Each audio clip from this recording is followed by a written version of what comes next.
welcome everybody to our Saturday Stories, our monthly virtual program where we join our talented illustrators from around the world.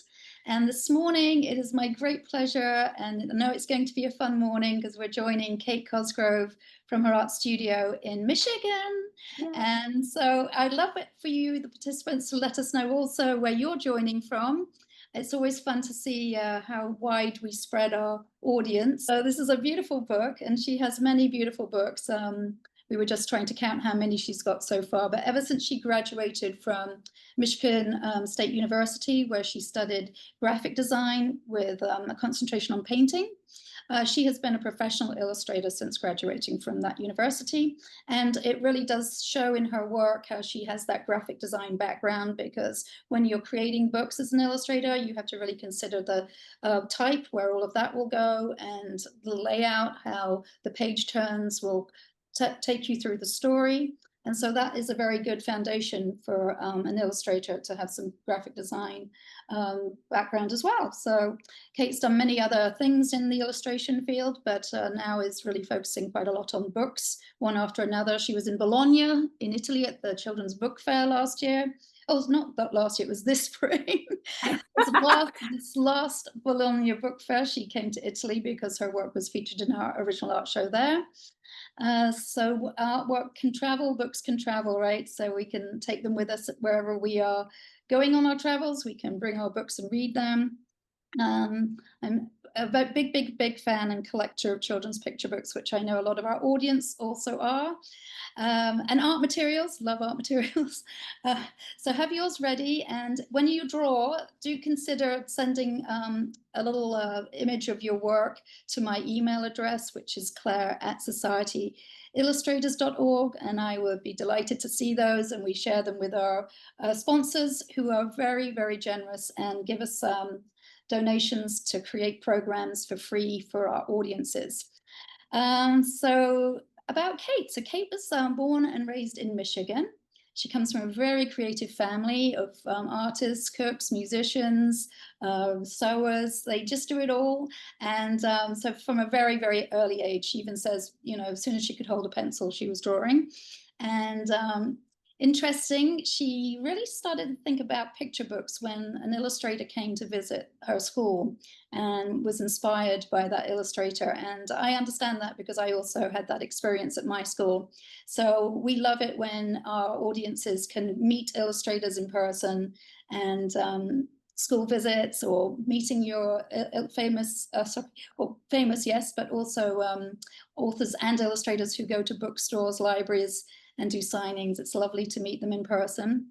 And this morning we're meeting virtually, but we will learn a lot more about Kate, whose books really feature a lot about nature. She loves to draw animals, and she loves to draw critters and all kinds of tiny animals that we don't always take into consideration because they're so small, and mostly we see them in nature, not so much in our cities. But the books that she's done have been popular because they have like more of an educational component to them as well. So parents and teachers love to have these books in their libraries so that they can share with children a little bit more about how things in nature work. For example, in this beautiful book at the back, there's a glossary, and you can actually learn a little bit more. Let me see where that's featured. I think it's right here. Yeah. So right here would be more about how to create your own pollinator garden, which is really fantastic. I'm really inspired to do my own little garden as well, because you want to plant things that are indigenous to your area, and then attract the bees and the butterflies and all kinds of other critters, which we'll find out when Kate reads the book. There are some that I didn't realize were pollinators. It's very interesting. So Kate obviously is a very creative person, and we'll find out more about her inspirations and how she does her books, which has started in paper collaging, and also she does some amazing fine art out of cut paper. And I think for one rather large piece that she was featuring at a gallery I think you used about 100 blades to cut that piece of artwork. So it's very fine. And I recommend that you go on Kate's website to find out more about her. There have been interviews and also some things on YouTube. You can go and deep dive a bit more about Kate's work because it's truly stunning. Her website is katecosgrove.com, and you can follow her on Instagram as well at K8 Cosgrove. So over to you, Kate, this morning for a lovely behind the scenes of this gorgeous book, My Pollinator Garden. And we look forward to hearing more about you and then hearing the book be read and then doing a little live drawing. Thank you for joining us. Hi, thank you for having me. So I guess I'll get started with sharing a little bit about me as Great. an artist. I was 9 years old when I had an illustrator come to my school for our young authors program. And that really made me a quiet, shy kid who loved to draw, really want to just live in books and become that when I grew up. So I started out as a slightly weird kid who loved to draw. And I ended up, I tried to pursue a lot of different things, one of them being entomology, which is, I think, part of the reason that I feel so lucky to be able to spend a lot of time drawing insects and observing insects. The chemistry side just wasn't really working with my particular brain. So I did eventually focus more on the art, and I ended up getting an art degree with a graphic design focus and a minor in painting. And so I made art every day, and I think that's one of the things that you learn if you're doing specifically book illustration, especially for Kidlit. Um, it's you have to be just very comfortable with people telling you no all the time, and you just have to keep going. So persistence is probably the main quality that you need, and then just the willingness to keep practicing and getting better. So for years, I submitted things and I did some graphic design and I did a lot of illustration for, like, I did a moving company's, I illustrated their holiday cards, and it was just, a lot of very unglamorous type of stuff. But through all of those projects, just like exercising, my skill level just kept improving and improving, and I could see that happening. So that's always been a really exciting thing for me, is to be able to just, I'm a process person, to see my own growth as an artist. And so finally, I just kept submitting things and submitting things. And this was back when you used a paper book that I got at the library called I think it was like the Agent's Marketplace or something. And you would physically send paper copies of things. I know it's all very different now. But finally, I sent out one of my little hopeful paper copies of my art, and an agent said yes. And then for years, it took about 2 years before I started to actually get paid work. And I did mostly scholastic things. And so I think for about 10 years, I drew just scholastic art, which also is exciting. And I just kept going and going and going. And then finally, my agent was able to get my artwork in front of my editor that I've worked with now many times. And she helped me do the bullfrog sing. And after that, it's just been really a wonderful, wonderful experience. I've been extremely lucky to keep making all of these books. And this one became a #1 New York Times bestseller, um, which was surreal and still kind of surreal. So now I'm just a super weird adult who loves to draw and make books and play with bugs. I call my art studio the art hole. It is not fancy. It is very tiny and very messy. Um, and I obsessively draw every day. It's my favorite hobby. It's something that calms me. I'm a pretty anxious person, and it's meditative. I just love to draw. And when I began a project, I start with a little tiny thumbnail sketch, just a quick idea, and I refine the sketches over and over again until I get it to a more stable sketch, and I send it to my editor, and then they have to go through and make all of these changes. And that's the other thing too, is a book is a very much a group project. You have to really keep your ego in check. You have to be willing to play as part of a team, to make it the best project, the best book that can come out of it. And then finally, I take it to color and it'll go back to my editor one more time in case there's anything that they really want to adjust or change. And then the publisher binds it and prints it so we can read it with our friends. So let's read together. Great. My latest book that came out in May, as Claire said, is My Pollinator Garden. And hang on just a second.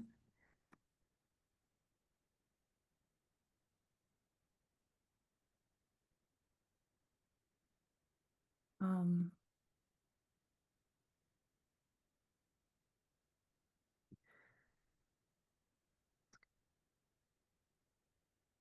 okay. Are you able to see? Yes, it Okay, looks perfect. Yeah. great. So my pollinator garden, which actually was a really fun one to start for me because I was a beekeeper for about 4 years as well, and so it was fun to kind of revisit my bees again.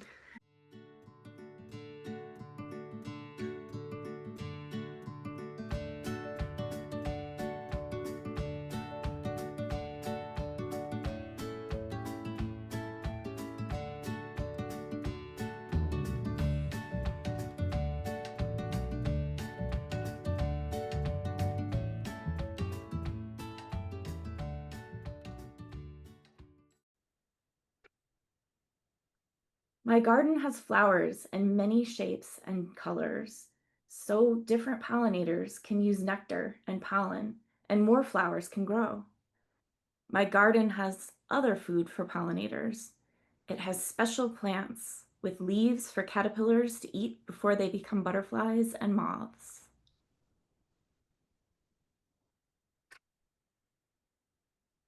My garden has places for pollinators to live and have baby pollinators.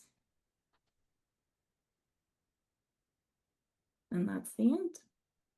Yay, such a beautiful book. Love this book.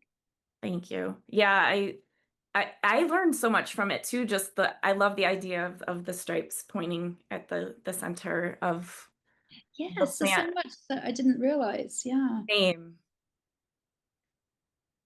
Um, Yes. so yeah, that one was really fun to learn about all of the different things I wasn't aware of.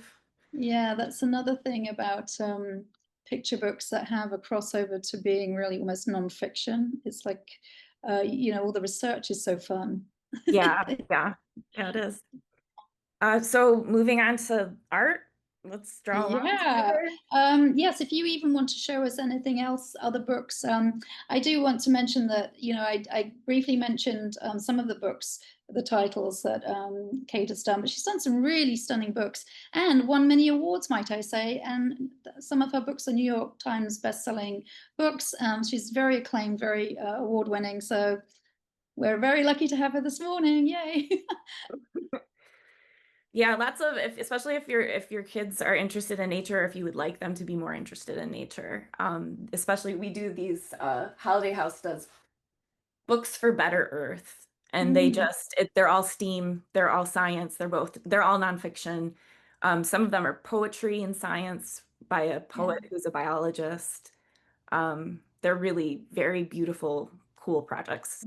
But we're going to draw some things this morning. So I hope you've got your papers and pencils close by. And do ask questions for Kate. There's no questions that I can't ask her. So even if you want to just ask her a question about what's her favorite animal or what's her favorite art material or something that comes to mind, just write that in. If it's a child with a question, ask someone to help you write it in the chat or in the Q&A. I'm going to ask Kate questions during this workshop part, but I'll let her get started with some drawing so we can enjoy watching her drawing style. Um, oh, okay. That looks good. Um, I just ask that you have a lot of paper on hand so that if you wanna, it's kind of shifting. So if you wanna keep going or refine something. But Yes. Simple materials, everyone. All you need is paper and Just pencil. paper and pencil. And I really love just a mechanical Bic. Like those are definitely one of my favorite things to draw with because you don't have to worry about sharpening it. It usually has a pretty good eraser that I definitely use up way too fast. So I do have some extra erasers on hand. But Yes, and you can get those everywhere. They're really easy to find. yeah, you can get them at any like grocery store or anything. And I like the .7 um, lead. So I ask you to take your piece of paper and fold it in half. And then we're gonna take the far side and put it right up to that crease where you folded it in half and fold it again. And I run my non-existent nail over it just to make it a little sharper.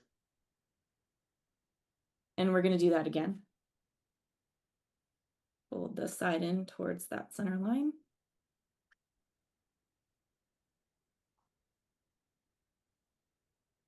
So then you should have something that resembles this. And today we're going to be making our own pollinator garden on the outside, and we'll put some pollinators on the inside.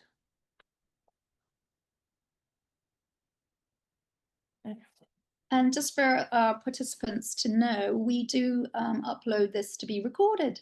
So you can revisit it and you could maybe have a play date with some friends and then all draw along another day.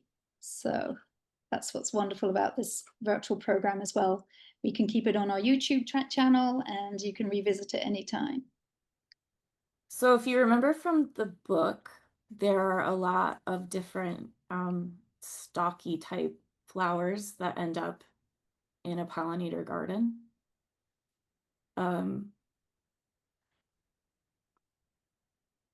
so we're gonna just start with a line.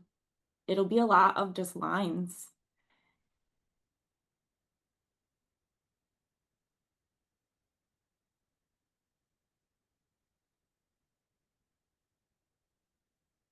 Did you also take photos for your research, or how did you gather up your research materials? I watch a lot of videos of the bugs moving around. Oh, yeah, right. And there was one That's easier than trying to find them. Yes.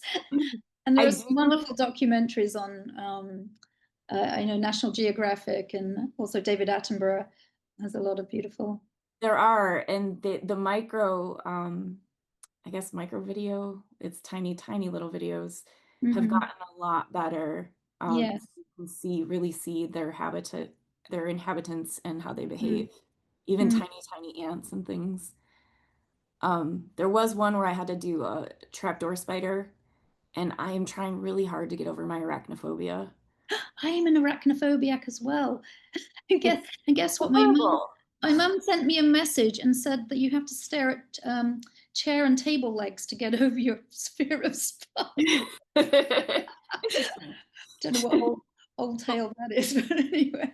I had to watch these videos of this spider that builds literal traps under the ground and then bursts out and eats Oh things. my It was God. hard. Ow. That would probably give me a, yeah, So, more than a startle. so this is just a very simple, we just have a couple of little lacy curls and some stripes that make up a stalk of kind of a salvia type plant. Um, Another type of flower that we saw is it kind of, to me, I can't remember exactly what it looked like a violet. And that was the thing I said that that I learned from this entire thing was that these plants would have these stripes in the center that help the bees find their way. Yes, that's so fascinating. I And did not know that. I Yeah. know, I think it's like it's so miraculous the way that these plants have evolved Yes. to just help each other out so they can keep going. I And like did you say in the story that there was a bee that can see colors that we can't see? Was it a bee? I think hummingbirds Oh, hummingbirds. Yes, colors amazing. you can't see, which yeah, I didn't know that either. and now I want to know what their colors are. I know. It's like, So I'm just doing little like diamondy shapes. And I think that's the wonderful thing when you're just playing around with color with flower drawing is, nature is not perfect, and your drawing of it, the more wonky it is, the more the more person. real it looks. Yeah. And so this one has a long stem. I'm gonna do a leaf that's gonna be kind of like an upside down heart, or like a spade if you're a card person. So we can start with a little bit of a triangle right there.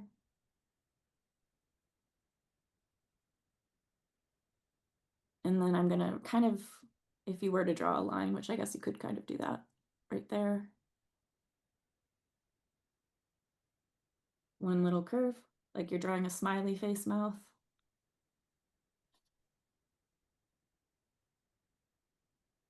I always think when you're creating something like this, how lovely it would be to give it as a card to somebody, for their birthday, or it could be just to send them a message. And it's just so nice to draw people cards. Yeah, Family, send it to family, friends. You can send that to me, Kate. I will do that. No, Yeah, I we do think that a lot too. it's We make my daughter make cards for right. my Yeah, husband's a it's teacher, it's and just so lovely. he gets invited to a lot of graduation parties. So we're Hmm. always making, she's now 15 and does not enjoy the process anymore. But when she was little, we would be like, make them a card. Yeah. And kind of the weirder they were, the better. Yeah, exactly. The more personalized, yeah, creating your own style for sure. So I was just going to talk a little bit while we're watching the flowers and leaves growing on the page here. So Kate has done different art styles, as I sort of touched upon. And collage was something she loved to do, right, Kate? So maybe you can speak a bit about some of the processes in some of your other books, because this book, she's now developed such an amazing digital talent that she can create the lines of pencils or pastels so beautifully you wouldn't even know this was done digitally. But as you know, even if you're a digital artist, you do draw as well. You draw out your ideas, and you definitely have to have that skill set before you can start doing anything on a digital format. But you used to do books with collaging and traditional art. So I was thinking about the bullfrog sings. Was that collage or was that digital? That Is that one when you actually started digital? was vector. So It was that's a vector. form of digital where Mm. I actually did a job for a while with a baseball cap company. And Hmm. that's where I learned to do vector drawing because we would have to redraw logos. Oh yes, yes. So it's like a dot. You make a dot with your mouse, and then you connect the dots with. It's basically connect the dots. You connect the dots with lines. Right. The nice thing about that form is that you can very easily edit things or change things, especially the color. Yeah. However, it does have a colder sort of, more computerized look to it. Yeah, I didn't feel like yours does though. Thank you. I It really try really doesn't. hard for it, I especially because with the bullfrogs, it's a nature book and you want it to be organic and kind of Yeah, messy. no, I was always like wondering, sometimes particularly when I view the shows and I'm looking at the artwork before I've gone to look at the book, not necessarily seen the book yet, because a lot of these books are just being published and out in the market as we are doing the show. So I don't always get to see the books, but I start looking at the artwork. And then of course at the exhibition, you'll see there's always a label and it tells you who the illustrator is and the author and the book title. And then it tells you what the materials are.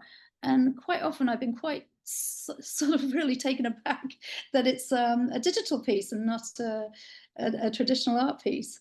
Isn't it So, wild? yeah, Yeah. I mean, it's come a long way. It really has. And obviously, all of your foundational experience in drawing just makes you have that eye, and you won't get it finish till you're satisfied with the way it looks. So you've got to have that knowledge base, as I said before, to draw.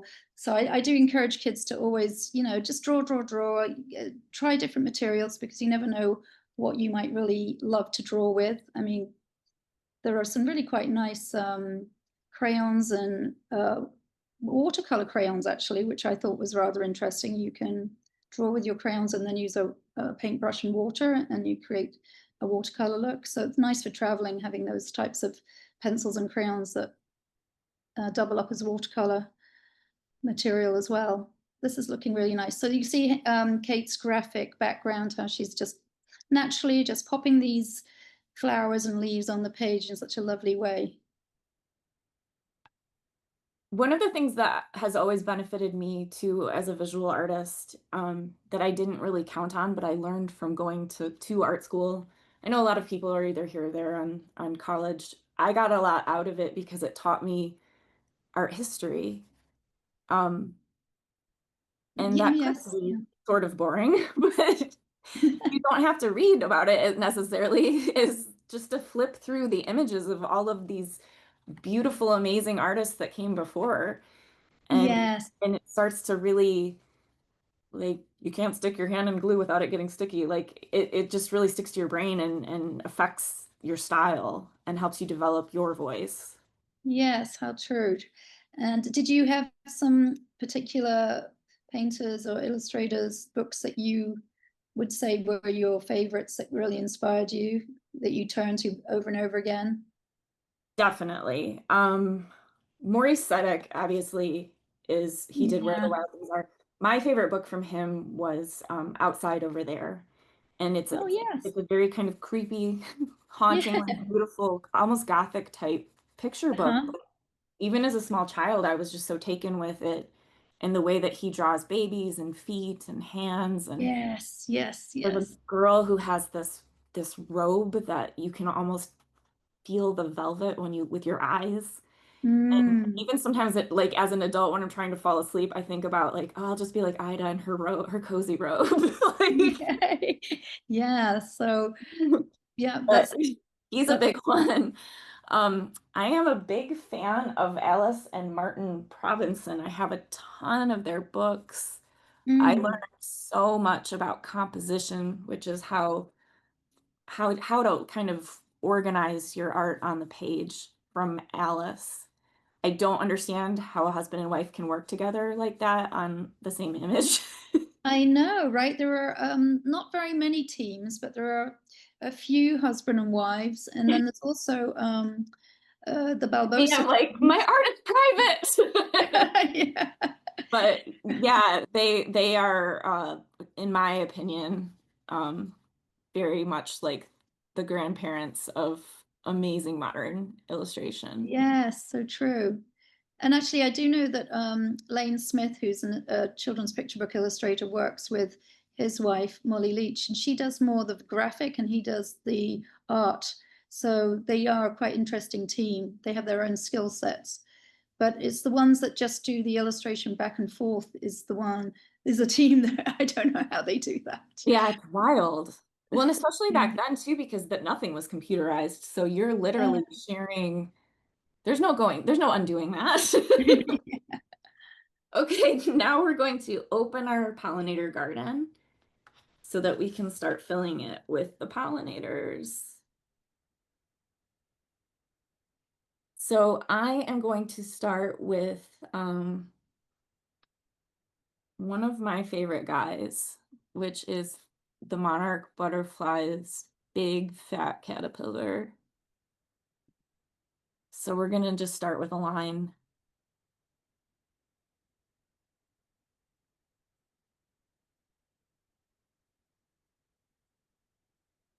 And I'm going to make him kind of, they are just curvy, weird, long hot dog type caterpillars with lots of fat rolls, and I love them so much. Yeah, you've obviously drawn so many of them now. You're not even using research. You're just doing it from your own memory. Yeah, caterpillars are fun as an insect, actually. They really are, and these two, I don't know, like I was always a big fan of like bees and I know that they're bad, but those big green tomato worm things that Yeah. look Yes. they're so fat and roly-poly and cute. Yeah.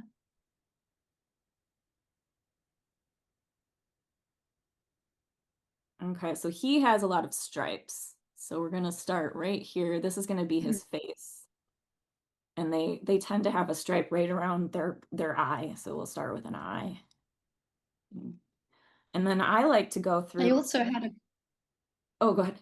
Oh, you raised to make the little fuzzy stripes. That's a good idea. I Yeah, was just having and a little idea, Kate, that if anybody was drawing in pencil like you are in graphite, they could photocopy it and then color over it because it's difficult to color over pencil sometimes, depending on, you can if you're using another colored pencil, but if you were going to use paint, that graphite will get really murky and gray.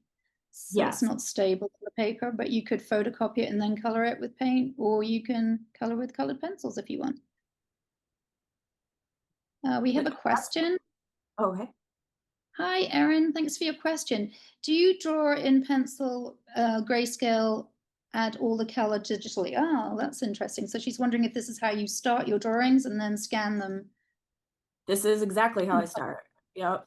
I do a lot of free drawing with this very kind of pencil, and then I take photos of it and put it into the Procreate program and work from there.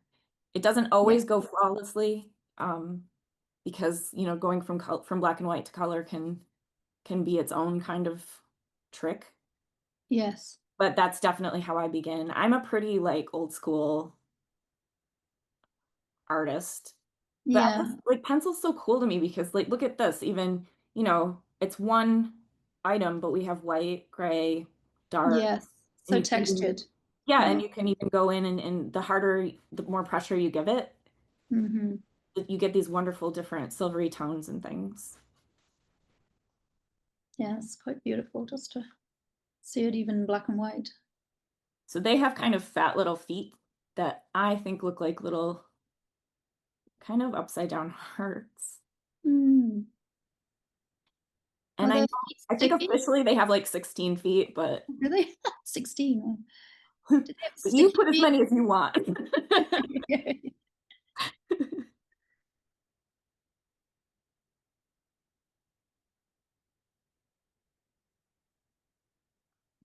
And then the one thing that I also learned from just my book, Just Flowers, which is also has a pollinator slant to it, is milkweed. I was unaware that milkweed is a really important nutritional flower that helps monarchs thrive.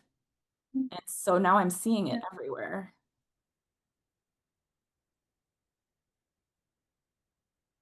You see it like by the side of the road, or it's big puffy purple flowers. Hmm. So I'm just kind of getting the shape of it's just a big puffer ball of plant. And then I like the texture of milkweed because they have like I started out with just a little oval, and then you kind of just draw their little like petally things on them. And when you get them all together, it looks pretty cool. So you have some familiarity if you were a beekeeper with how bees are and what they pull. What did you grow in your garden to have them happy in your garden? I actually had them out at my mom's place because she has Mm. a larger piece. I live in the city, Oh, right. and she has a large piece of I think it's about a half an acre, so it's pretty big. And she has a lot of these old apple trees that she does not spray with poison. Mm, good. And and so I mean, it hasn't, I don't think they've been sprayed with anything in decades. So it was a really safe place for the bees to be able to Oh, how get lovely. healthy food, apples and apple blossoms um and I had some really nice honey.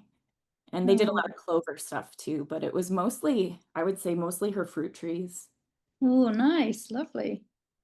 It was a really fun hobby. Very hot though. If you run hot, it's not for you. I was also wondering, is your dog featured in the book? Um, he is not, but I'm a big dog person. Yeah. So he's a newer dog, Uh-huh. but I do sometimes, I will do that probably at some point. Yeah, a lot of illustrators put either people they know or their pets are appearing in their stories. Not as main characters always, just in the background, you know. Yeah, it's fun to sneak that sort of thing in. Yeah, or even a garden or a house. Yeah. I did a book a long time ago, and it was a little boy, and in his bedroom, I took some of my own daughter's drawings and put them on the wall of his Oh, bedroom. that's so nice. That's a great idea. Yeah, so it was cool because she was about the same age as the child, and I just wanted it to look a little more authentic. Yeah, So that's perfect. so you can kind of just fill this up with all of those and Mhm. move on to another creature. Obviously, the bee is a big one. Yes. So a simple way to get started on this, if you're kind of new to drawing, is to just do sort of like a figure eight. Then you have the abdomen all already built in. And I don't know what this part is called. I should know. And then I like to go like this for their head. This is more of a fun bee than a science bee. Yeah.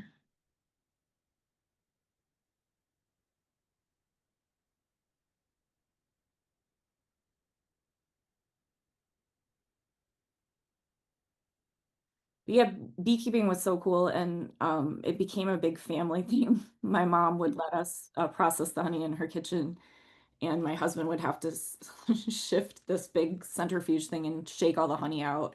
So like we used everyone's skill set to make it happen. Oh yeah, I'm sure it's like a team effort. It was, Was and that during the pandemic? Were you doing that?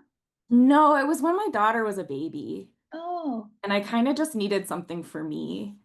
Um, Mm. the wonderful thing about, oops, wonderful thing about the beekeeping too is it's you have to move very slow, and so it becomes almost meditative. You can't think about other things. It shuts your brain off, and your movements need to be slow and Mm. calm so you don't freak them out.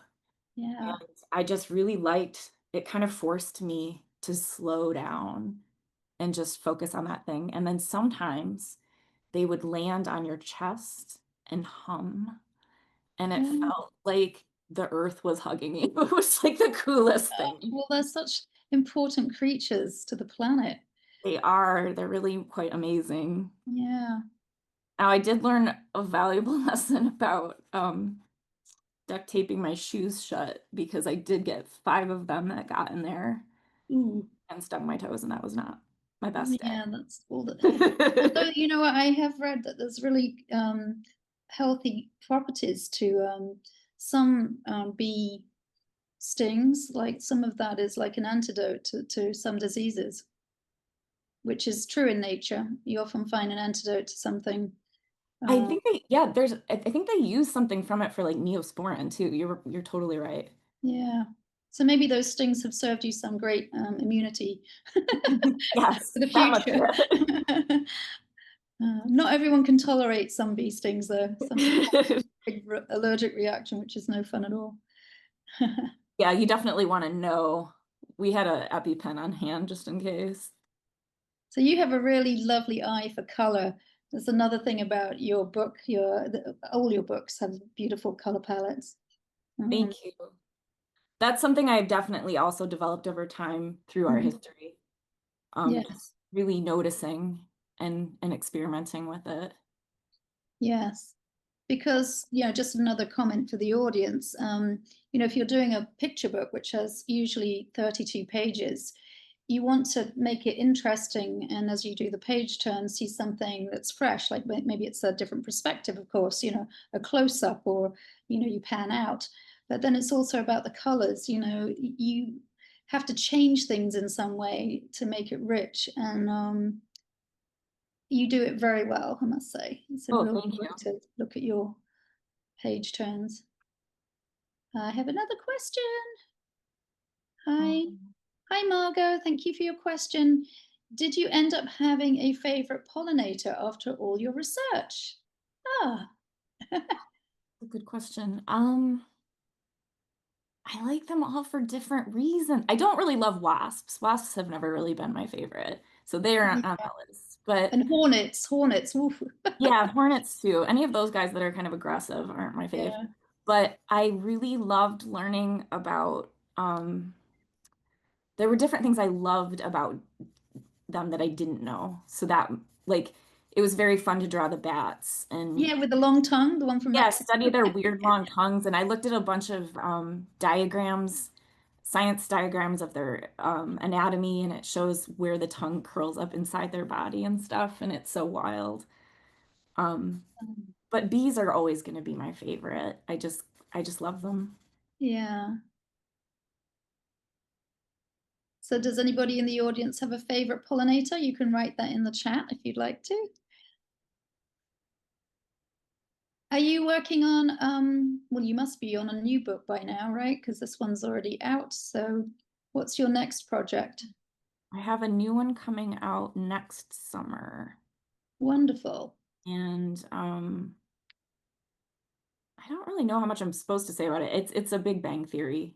Okay. Yeah, just keep it under wraps for now. But it was a lot of really cool research. I actually learned that's the thing. It's like this is like the best job in the world because you Yeah, learn yes, so it is. much. Yeah, I yeah. really do love the sciencey ones too because I always come away with something I didn't know before. Yes.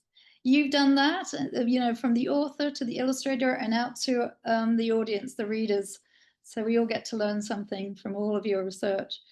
What was I going to ask you? Oh, we did get yes, I think that was Joe saying hummingbird. Yeah, I love hummingbirds too. Fascinating um, how they move.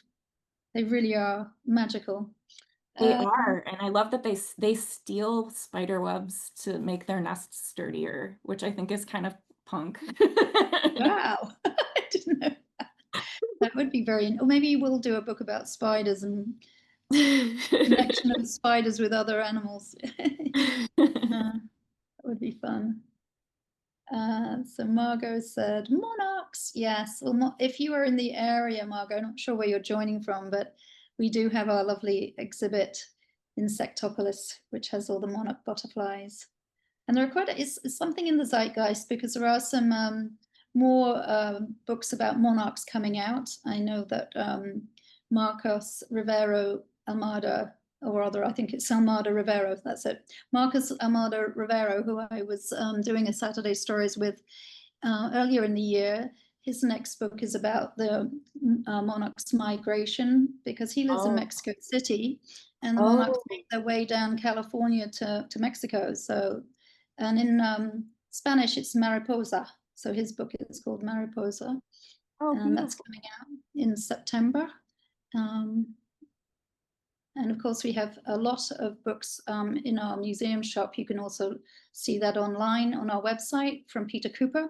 Beautiful coloring books he's done, and a beautiful, very big book about the butterflies and how he did the research at the New York Public Library, where he worked at the library in their special editions section of the library doing research for 6 months working on his exhibition and book. So very interesting. That's cool. I learned that the monarchs, the ones that are flying their journey through the colder climates, have larger black spots, and the ones that make it to the warmer climates have larger white spots. And they think it might be some sort of evolutionary pigment where the black absorbs heat and the light absorbs, the light helps cool it down. Oh yeah, interesting. So it's interesting too that like even their pigments and appearance affect their whole entire journey. Yeah, well, that sort of makes sense, of course. Yeah. It's like us dressing in the right gear. Yeah, yeah. Going skiing, got to have ski gear. um, yeah, I actually did witness a migration when I was in California. I did see Did you? it's like a big cloud that comes over the sky, it darkens the sky. You don't even know what's going on. It's very, very amazing. I would love to see one. That is really cool. This is looking really lovely. Thanks. I'm trying to get them all, kind of a sample of all the guys. Yeah, you're doing It's for the something. bad in there. He's sleeping. He'll come out at night.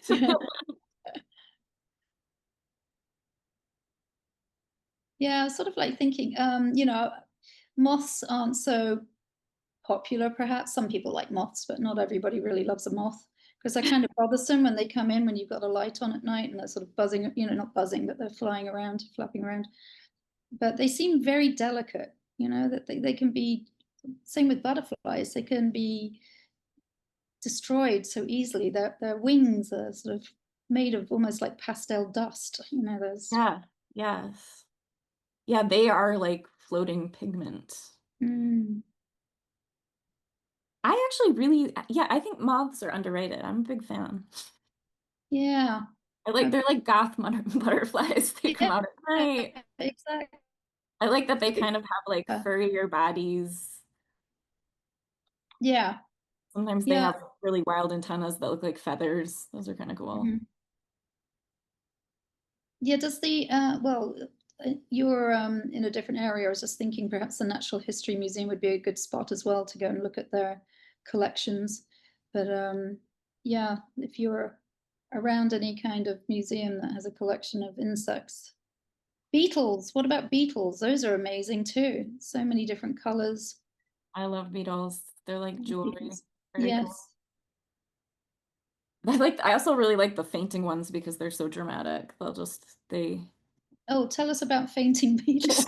so they're these big sort of gray blue beetles, Yes. similar to like the fainting goats. It's when their form of survival is when things get scary, they just Oh, they just play out. dead. Yeah. Yeah. So I guess it's called death feigning beetle is the Hmm. actual name. Yeah, so then they'll just lay there like they're dead, but they're not. It's so dramatic. Yes. Mm.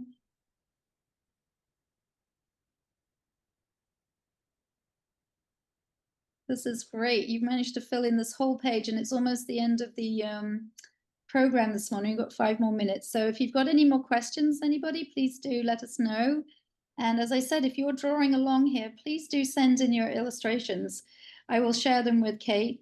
I would Follow love Kate it. on Instagram and check out everything about Kate on her website. And also, there's always some fun things to find on YouTube, even on Google. You can research interviews with Kate. And we do hope to have Kate come into the Society of Illustrators for a workshop. I know you're coming in for the opening, which is a very popular opening in November. And then Yeah, I definitely will be back. I love it so much. You guys are so good. It's just it's seriously like the highlight of my year. oh well, me too. I just love the picture book world. It's just so enriching, and The art there's is nothing better so, than reading a book to a child. And I'm so glad they live on. People are constantly making beautiful books. yeah. Oh, I was going to ask you, so have you worked with this author before? I should have actually done a little background check, but I wasn't sure if you had. I know you've worked with some authors more than once. I have, yes, I've worked with David L. Harrison quite a bit. We've done a ton of these science type books. This latest Yes. one is Jordan. And I think is just sort of, I think she's kind of an introvert because I don't see a presence online with her. I haven't actually spoken with her. Okay. Um, Yeah, that's often the way with yeah, with authors. publishers. Yeah, the publishers find they'll get a manuscript, love the story, and then they find the illustrator to go with the story, someone they think will be able to do the illustrations to give the story justice. So they find the art department works with the illustrator, and usually the editor works with the author. Are you working on any books yourself as author and illustrator? Anything brewing in the back of your mind? Um, I hope so. I have a couple of things that I have that have been kind of nagging at me for a couple of years that I've been Yeah. chipping away at. So that is the next that would be my next stepping stone that I would really love. Yes. Yes. That would be lovely. Yeah, for sure. So we are almost at the end, but do you have anything that you'd like to share that's also in your maybe another book that we could have a look at? And Oh, you can just bring it to the table if you want, or um, just let's see. thinking we could see something else of yours just for a few minutes. Um, well, to stay in just flowers is Oh, still very much lovely. on Yes. theme. Yes. Lovely book. Um, this one is really sweet because it's about it encourages kids to garden, but it's Mhm. also about community. Yes. And, this little child is trying to sort of get to know his grumpy neighbor. Yeah, you can see how the color palette mimics the time of year. Yeah. And this one also goes into all of these seasonal flowers. What comes first are the buttercups. And basically the neighbor is just he's not impressed with any of those wildflowers. He only wants his roses to be appreciated. And so the little boy uses them to pass them out to everyone in the world. Uh, yeah, you draw people so beautifully too. I love to draw people. That's also one of my favorite things. Mm. And so this one was a lot of fun too. I have these two little nets that live up the block, and they used to come over all the time, and they were just Oh, yes. so this one was a fun one to draw because I kind of feel like I captured some of their energy. Yes, absolutely. Gorgeous. Yeah, so he just continues to take these things, and the neighbor continues to be grumpy. Yeah, so grumpy. You captured his grumpy look. Then he builds a monarch landing station where I first learned about milk. And he takes it to school and shares it with his friends. Wonderful. And this shows actually how this is a really good one on milkweed. It shows all of where they lay their Mm. eggs. These are little tiny eggs. Ah, yes. So if you ever see them by the side of the road, you can turn a leaf and see the little tiny eggs. So he shares dahlias with his principal, Mm. Another gorgeous book, yes. mom's with his doctor, and cup and saucer vine with the cafe owner, and asters for the mayor, which the bees love.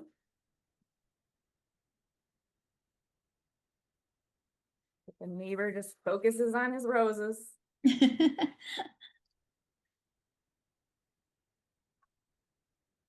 And in the end, the child gets the Green Thumb Award. Oh, And the yeah. neighbor's mad. What about my roses? Just got a bunch of junk.